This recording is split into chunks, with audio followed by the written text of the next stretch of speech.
Assalamualaikum warahmatullahi wabarakatuh. Selamat pagi anak-anak. Hari ini kita akan mempelajari tentang perusahaan jasa. Oke, jenis-jenis perusahaan dalam pencatatan laporan akuntansi itu ada tiga anak-anak. Yang pertama adalah perusahaan jasa, dagang, dan perusahaan manufaktur. Perusahaan jasa adalah perusahaan yang hanya menjual saja. Jadi tidak ada barang di situ. Jadi dia hanya menjual jasanya saja. Misalnya bank dan PT KAI, misalnya seperti itu. Selanjutnya perusahaan dagang. Kalau perusahaan dagang berarti dia itu menjual barang, tapi tidak memproduksi loh ya. Jadi tidak produksi. Kalau penjualan dagang misalnya adalah Indomaret, Alfamaret seperti itu. Kalau perusahaan manufaktur itu berarti dia yang mengubah barangnya atau yang memproduksi barangnya, yang memproduksi barang dari mentah menjadi setengah jadi atau dari barang yang setengah jadi menjadi barang jadi, misalnya Indofood, Gudang Garam, dan lain sebagainya. Jadi kalau jasa itu hanya menjual jasa, dagang itu hanya menjual barang, kalau manufaktur itu memproduksi barang. Selanjutnya perusahaan jasa adalah perusahaan yang didirikan seseorang kelompok di bidang pelayanan atau penjualan jasa, misalnya Bank Mandiri, BRI, hotel, KAI, salon, dan lain sebagainya. Karakter dari perusahaan jasa yang pertama tidak berwujud pasti, karena yang dijual itu jasa, tidak bisa diwujudkan secara real seperti itu ya, kan pelayanan ya.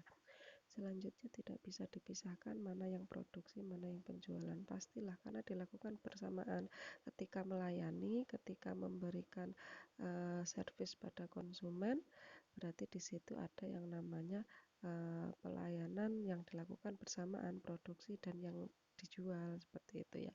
Berubah-ubah. Jadi kalau perusahaan jasa kan tidak bisa ditentukan. Maksudnya gini, kalau barang kan jelas, misalnya motor satu unit harganya sekian seperti itu. Tapi kalau jasa itu kan tidak bisa, tergantung waktu dan selera konsumen. Semakin lama waktunya misalnya akan semakin mahal, terus tergantung selera konsumennya juga. Paham ya maksudnya dari sini?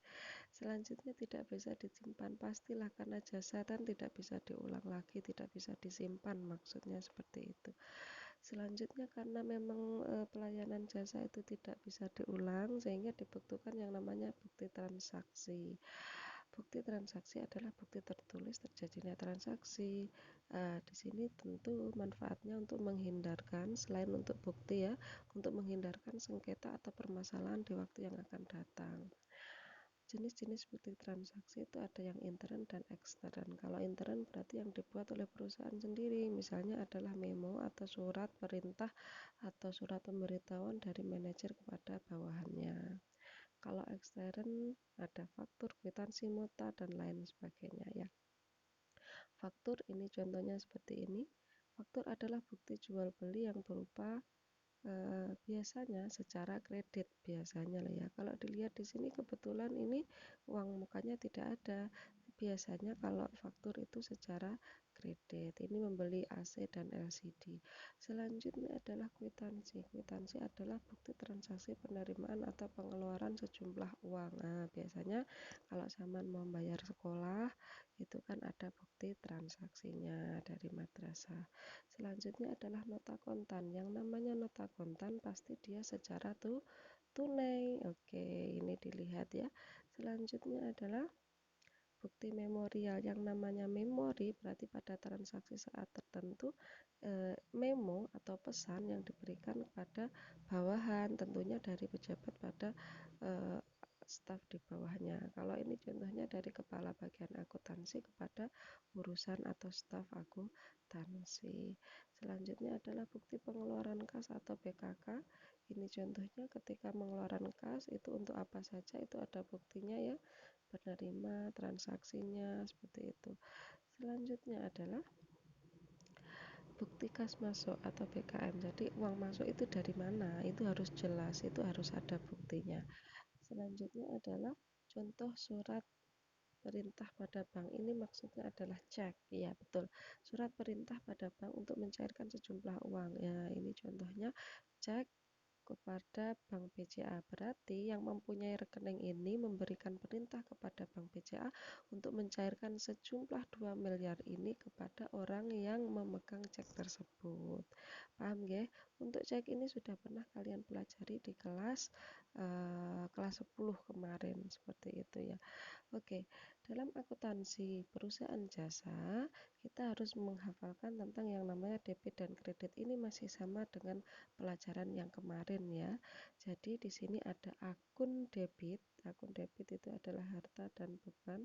Ketika bertambah dia saldo normalnya di debit. Terus akun kredit atau UMP, utang modal pendapatan, ketika bertambah saldo normalnya di kredit. Ini harus kalian hafal ya, ketika bertambah di debit, kita berkurang di kredit seperti itu. Oke, itu anak-anak ya. Oke, selanjutnya. Oke anak-anak, sampai di sini materi yang Bumun sampaikan. Hari ini absen dan pengerjaan ada di Google Form ya. Jangan lupa berdoa, jangan lupa jaga kesehatan, dan jangan lupa bahagia. Semoga kita diberi kesehatan semuanya dan segera bisa bertatap muka. Salam rindu dari Bumun. Saya akhiri, wassalamualaikum warahmatullahi wabarakatuh.